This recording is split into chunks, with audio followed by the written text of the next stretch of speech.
இன்றைய இரவு நேர உலக செய்திகள். முதலில் தலைப்புச் செய்திகள். மாலியில் பயங்கரவாதிகளால் பஸ் தீ வைத்து எரிப்பு, பயணிகள் 33 பேர் உடல் கருகி பலி. ரஷ்யாவில் பரிதாபம், கொரோனாவால் அக்டோபரில் அதிக உயிரிழப்பு. பாகிஸ்தானில் பரபரப்பு, இலங்கையைச் சேர்ந்தவர் அடித்துக் கொலை, இம்ரான்கான் கண்டனம். பிரதமர் போரிஸ் ஜான்சனுக்கு பூஸ்டர் டோஸ். அமெரிக்காவில் ஐநா தலைமையகத்துக்கு துப்பாக்கியுடன் வந்தவரால் பரபரப்பு. கனேடிய குடியுரிமைக்கு விண்ணப்பிப்பது தொடர்பாக புலம்பெயர்தல் அமைப்பு வெளியிட்டுள்ள ஒரு பயனுள்ள செய்தி. பாகிஸ்தானில் கொடூரமாக கொல்லப்பட்ட இலங்கையர், கோட்டபாய விடுத்துள்ள அறிவிப்பு. உலகளவில் கொரோனா பாதிப்பு எண்ணிக்கை 26.51 கோடியாக உயர்வு. இனி விரிவான செய்திகள். இங்கிலாந்து பிரதமர் போரிஸ் ஜான்சன் கொரோனா தடுப்பூசியின் பூஸ்டர் டோஸை செலுத்திக் கொண்டார். இதுகுறித்து அவர் ட்விட்டரில் வெளியிட்ட பதிவில், இப்போதுதான் பூஸ்டர் டோஸ் போட்டுக் கொண்டேன். உங்கள் முறை வரும்போது தயவு செய்து உயிர்காக்கும் இந்த பூஸ்டர் டோஸை பெறுங்கள். நாம் வைரசுக்கு இரண்டாவது வாய்ப்பு அளித்துவிடக் கூடாது என குறிப்பிட்டுள்ளார். கடந்த ஆண்டு ஏப்ரல் மாதம் கொரோனா தொற்றுக்கு ஆளான போரிஸ் ஜான்சன் 10 நாட்கள் வரை தீவிர சிகிச்சை பெற்று தொற்றிலிருந்து மீண்டது நினைவு கூறத்தக்கது. இங்கிலாந்தில் கடந்த சில வாரங்களாக வைரஸ் தொற்று தொடர்ந்து அதிகரித்து வரும் நிலையில் நேற்று ஒரே நாளில் 53,945 பேருக்கு புதிதாக வைரஸ் தொற்று உறுதி செய்யப்பட்டுள்ளது. நேற்று 141 பேர் கொரோனாவுக்கு பலியானார்கள். சீனாவின் வூகான் நகரில் 2019ஆம் ஆண்டு கொரோனா வைரஸ் கண்டுபிடிக்கப்பட்டது. தற்போது கொரோனா வைரஸ் 221 நாடுகள் பிரதேசங்களுக்கு பரவி பெரும் பாதிப்பை ஏற்படுத்தி வருகிறது.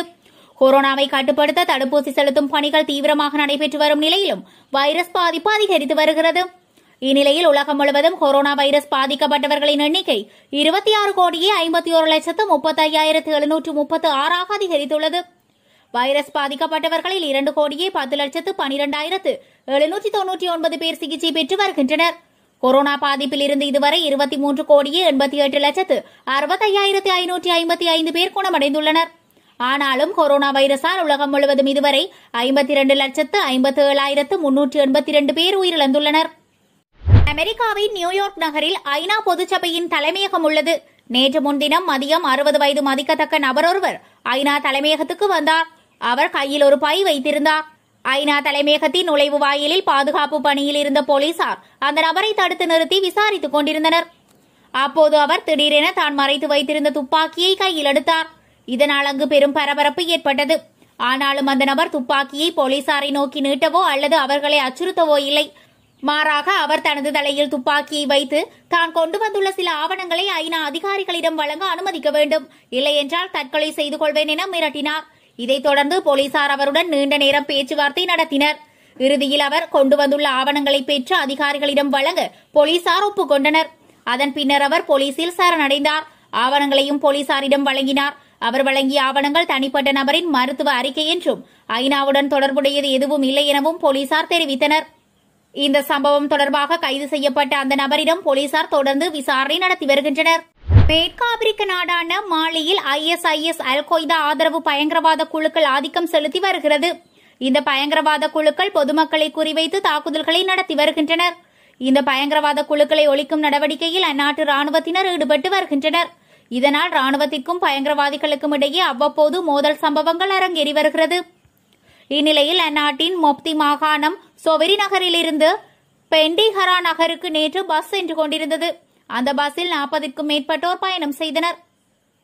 சாங்கோஹெரி என்ற பகுதியில் சென்றபோது அந்த பஸ்ஸை இடைமறித்த பயங்கரவாதிகள் பஸ்ஸின் டிரைவரை கொலை செய்தனர்.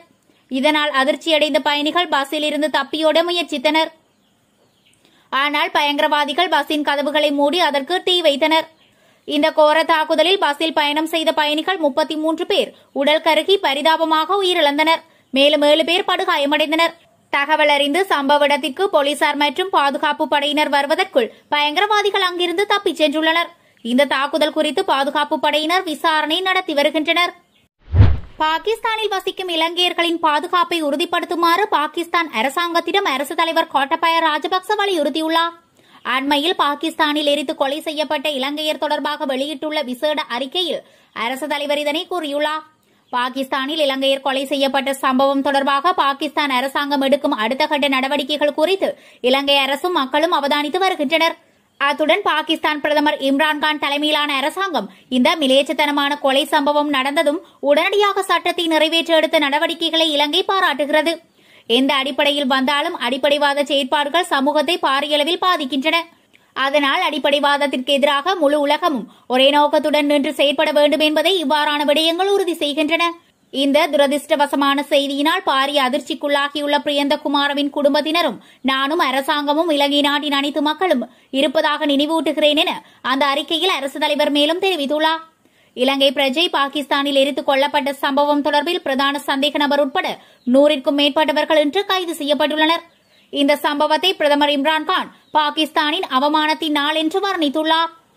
பாகிஸ்தானின் பஞ்சாப் மாகாணம் சியால்கோட் மாவட்டத்தில் உள்ள தொழிற்சாலை ஒன்றில் இலங்கையைச் சேர்ந்த பிரியந்தகுமார என்பவர் மேலாளராக பணியாற்றி வந்தார்.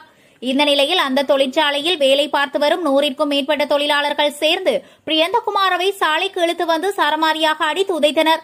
மேலும் அவரை கடுமையாக சித்திரவதை செய்தனர். இதில் பிரியந்தகுமார சம்பவ இடத்திலேயே பரிதாபமாக உயிரிழந்தார். அதன் பின்னரும் மாத்திரம் அடங்காத அந்த கும்பல் பிரியந்தகுமாரவை தீ வைத்து எரித்தனர். இதனால் அங்கு பெரும் பதற்றமான சூழல் உருவானதை தொடர்ந்து நூற்றுக்கணக்கில் போலீசார் குவிக்கப்பட்டனர். அவர்கள் கூட்டத்தினரை அடித்து விரட்டி நிலைமையை கட்டுக்குள் கொண்டு வந்தனர். எனினும் இந்த படுகொலை தொடர்பாக இதுவரை யாரும் கைது செய்யப்படவில்லை என அங்கிருந்து வரும் தகவல்கள் தெரிவிக்கின்றன. இதனிடையே இந்த சம்பவத்திற்கு கடும் கண்டனம் தெரிவித்துள்ள பஞ்சாப் மாகாண முதல் மந்திரி உஸ்மான் புஸ்தார் இந்த கொடூர செயலில் தொடர்புடைய ஒவ்வொருவரும் நீதியின் முன் நிறுத்தி தண்டிக்கப்படுவார்கள் என உறுதியளித்துள்ளார். மேலும் இந்த சம்பவம் தொடர்பாக அந்நாட்டு பிரதமர் இம்ரான்கான் கூறுகையில் பயங்கரமான தாக்குதல் கண்டிக்கத்தக்கது. இதுகுறித்த விசாரணையை தனிப்பட்ட முறையில் விசாரிக்கப்படும். இந்த நாள் பாகிஸ்தானுக்கு அவமானகரமான நாள் என்று அவர் கூறினார். உலக வரலாற்றில் முதல் நாடாக கொரோனா வைரசுக்கு எதிரான தடுப்பூசியை பதிவு செய்து சாதனை படைத்த ரஷ்யாவில் கொரோனா பெருந்தொற்றின் காரணமாக கடந்த அக்டோபர் மாதத்தில் மட்டும் 75,000 பேர் உயிரிழந்துள்ளதாக அதிர்ச்சி தகவல் வெளிவந்துள்ளது.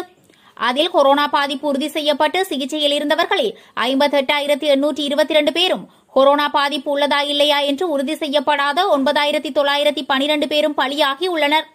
2ஆம் உலகப் போர் நடைபெற்றதற்கு பின் அதிகம் பேர் உயிரிழந்துள்ள ஆண்டாக இந்த ஆண்டு மாறியுள்ளது. அங்கு கடந்த ஜூலை மாதம்தான் அதிக உயிரிழப்புகள் ஏற்பட்டிருந்தன. அதை காட்டிலும் 47% அதிகமாக அக்டோபர் மாதம் இறப்புகள் பதிவாகியுள்ளன. இதன் மூலம் கொரோனா பெருந்தொற்று ஆரம்பத்தில் இருந்து இதுவரை அங்கு 5 லட்சத்துக்கும் மேற்பட்ட இறப்புகள் பதிவாகியுள்ளன. இதனால் கொரோனாவால் உயிரிழந்தோர் எண்ணிக்கையில் அமெரிக்கா மற்றும் பிரேசில் ஆகிய நாடுகளுக்கு அடுத்த இடத்தில் ரஷ்யா உள்ளது. அரசின் சார்பில் வெளியிடப்பட்டுள்ள பலி எண்ணிக்கையை விட அதிகமானோர் உயிரிழந்திருக்கலாம் என்பது இதன் மூலம் தெளிவாக வெளிப்பட்டுள்ளது.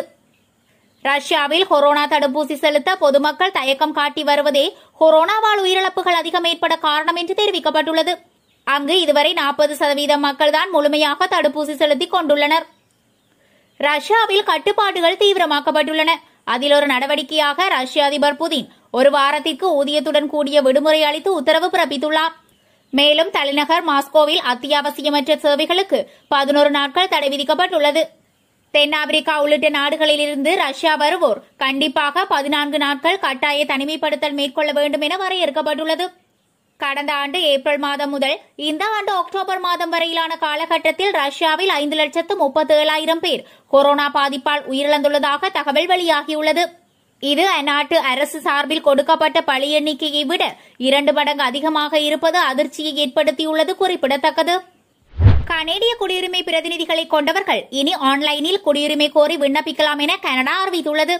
ஆனால் குடியுரிமை பிரதிநிதிகள் குடியுரிமைக்கு விண்ணப்பிப்பவர்கள் சார்பில் தாங்களே விண்ணப்பிக்க முடியாது. குடியுரிமை பிரதிநிதிகளை கொண்டவர்களுக்காக ஆன்லைன் போர்ட்டல் திறந்துள்ளது.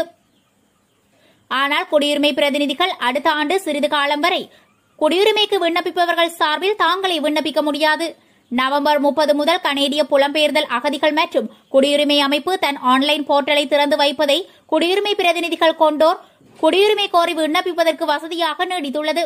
அப்படி ஆன்லைன் மூலம் குடியுரிமை கோரி விண்ணப்பிப்பவர்கள் அவர்களை தங்கள் விண்ணப்பத்தை பூர்த்தி செய்து கையொப்பமிட்டு தாங்களேதான் தங்கள் விண்ணப்பத்தை சமர்ப்பிக்க வேண்டும். அத்துடன் தங்கள் கணக்கு தொடர்பான பாஸ்வேர்டு முதலான எந்த விடயங்களையும் தங்கள் குடியுரிமை பிரதிநிதி உட்பட யாரிடமும் வெளியிடக்கூடாது. இதுகுறித்து மின்னஞ்சல் வாயிலாக கனேடிய புலம்பெயர்தல் அகதிகள் மற்றும் குடியுரிமை அமைப்பு தெரிவித்த ஒரு செய்தியில் குடியுரிமை பிரதிநிதிகள் விண்ணப்பிப்பவர் சார்பில் தாங்களே ஆன்லைனில் விண்ணப்பிக்கக்கூடாது என்றும், ஆனால் அவர்கள் விண்ணப்பத்தை பூர்த்தி செய்வது எப்படி என்பது குறித்து ஆலோசனை வழங்கலாம் என்றும், விண்ணப்பதாரர் விண்ணப்பத்தை ஆன்லைன் வாயிலாக சமர்ப்பித்த பின் அவர் சார்பில் புலம்பெயர்தல் அகதிகள் மற்றும் குடியுரிமை அமைப்புடன் தொடர்பு கொள்ளலாம் என்றும் தெரிவிக்கப்பட்டுள்ளது. இது குடியுரிமைக்கு விண்ணப்பிக்கும் நடைமுறையை நவீனமாக்கும் வகையில் சமீபத்தில் எடுக்கப்பட்டுள்ள முயற்சியாகும். ஆகஸ்ட் முதல் தனிநபர் விண்ணப்பதாரர்கள் குடியுரிமைக்கு ஆன்லைனில் விண்ணப்பிக்க வழிவகை செய்யப்பட்டுள்ள நிலையில் சமீபத்தில் குடியுரிமை கோரி விண்ணப்பிப்பவர்களின் விண்ணப்பத்திற்கான ஆதாரத்தையும் ஆன்லைன் வாயிலாக பெற துவங்கியுள்ளது கனடா. இந்த ஆவணங்கள் கனேடியர்களுக்கு வெளிநாட்டில் பிறந்த குழந்தைகள் தங்கள் குடியுரிமைக்கான உரிமையை நிரூபிப்பதற்கு உதவுகின்றன. 2022ஆம் ஆண்டில் குடும்பங்கள், வயது வராதவர்கள் ஆகியோருக்கும் ஆன்லைன் வாயிலாக விண்ணப்பிப்பதற்கு அனுமதி அளிக்கப்படுவதுடன் குடியுரிமை பிரதிநிதிகளும் விண்ணப்பதாரர் சார்பில் ஆன்லைனில் விண்ணப்பிக்க அனுமதி அளிக்கப்படும் என கனடா புலம்பெயர்தல் அகதிகள் மற்றும் குடியுரிமை அமைப்பு தெரிவித்துள்ளது குறிப்பிடத்தக்கது. இத்துடன் லங்கா டுடேயின் இன்றைய இரவு நேர உலக செய்திகள் நிறைவடைகிறது. தொடர்ந்தும் செய்திகளுக்கு லங்கா டுடேயுடன் இணைந்திருங்கள்.